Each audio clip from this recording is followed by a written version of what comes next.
Well, my friends, we have really good reason to rejoice this Gaudete Sunday, because on your newsstand right now is the latest edition of the National Geographic. And unlike the last two editions that talked about dolphins and global warming, this one proclaims Mary as the most powerful woman in the world. Mary is the most powerful woman. Yesterday, and of course this whole weekend, and perhaps for the entire week, we celebrate the feast of Our Lady of Guadalupe. Her image is here in the front of the anvil. And the article proclaims that this image of Our Lady is the most reproduced image of anyone in the history of the world. The most reproduced. Mary is, of course, the protectress of the Americas through Guadalupe, and also as the Immaculate Conception is the patroness of the United States. She is the most precious and worshipped woman in Islam, and her name appears more in the Quran than it does in the Bible. And in addition to all of those other things, she's also part of our secular life as well. The name of our state. We see her in marigolds, and we even see her in Hail Mary plays that save some football games. And so she's with us in so many different ways. Today, the Baptist is telling us that the Messiah is coming. And people are coming to the Baptist saying, what should we do? And he's answering them in the most straightforward way. If you have more than one cloak, give it to those who don't have it. If you have food, give it to those who are hungry. If you're a tax collector, only collect what is absolutely necessary. If you're a soldier, don't be a bully. Start thinking this way, John is telling them, as exceptions to your life, because I'm baptizing you now with the water to get you prepared.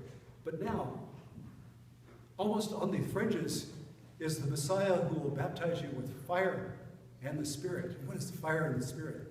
The fire and Spirit are that we do all of those things, those very simple things, day in and day out. We don't do them as an exception, only when there's a special thing going on. We do them when nobody's looking. You do them 24/7. And that is the baptism of fire and of Spirit that we have signed up to, that we are baptized into. Now, how candidly do we get from our human nature that kind of makes us look out for ourselves and encourages us to sometimes to be a little bit selfish? How do we get from there to this baptism of fire? Well, I suggest that we spend a season on Coach Tim's team. So, who is Coach Tim? Well, this goes back a few years. And it was when our kids were in the first couple of years of soccer, the 5- and 6-year-old soccer. And we, of course, called it herd soccer because the kids went around with this herd and trying to get the ball, somewhere down the field. But Coach Tim, back in those days, had a very specific strategy. And so it came forth in one game that was kind of a landmark game in the history of kids soccer. One of our 5-year-olds shot a drive directly down 20 yards and went right into the goal. And ordinarily they weren't able to really even kick more than 20 feet, but here was a 20-yard line right into the goal. Fans cheered. All the teammates roared with appreciation. But Coach Tim didn't even smile. In fact, he called the player after the play off to the side and actually took him out of the game. And so everybody who was watching said, "What's going on? What's happening?"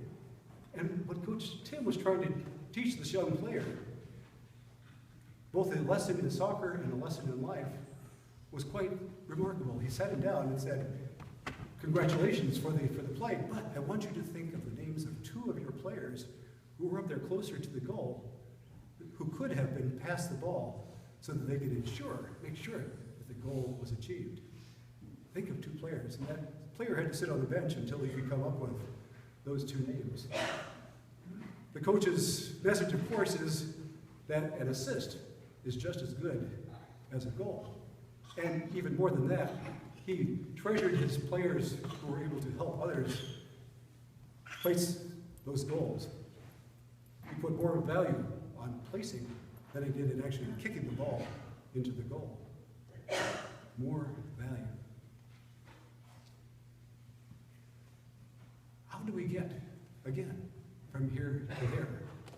What Coach Tim is teaching those players is exactly what the baptizer is teaching us at the bank of the Gordon Jordan this very, very day.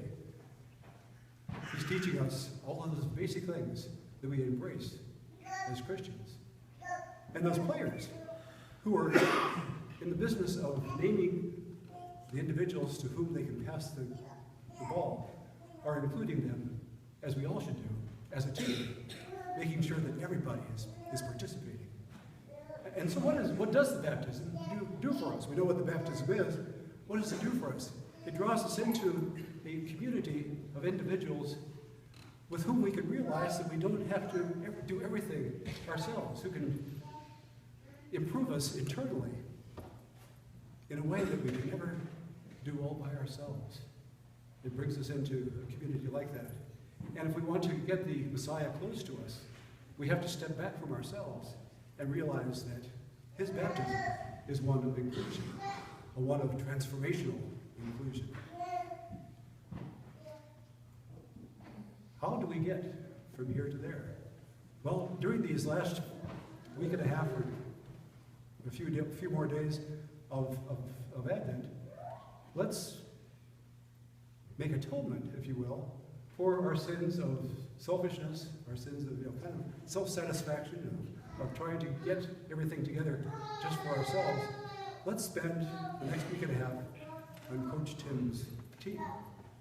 How do we do that? Well, we reflect on the names of those individuals in our lives who can use our help, who can use the ball kicked to them, and perhaps make a goal as a joint, as a team effort.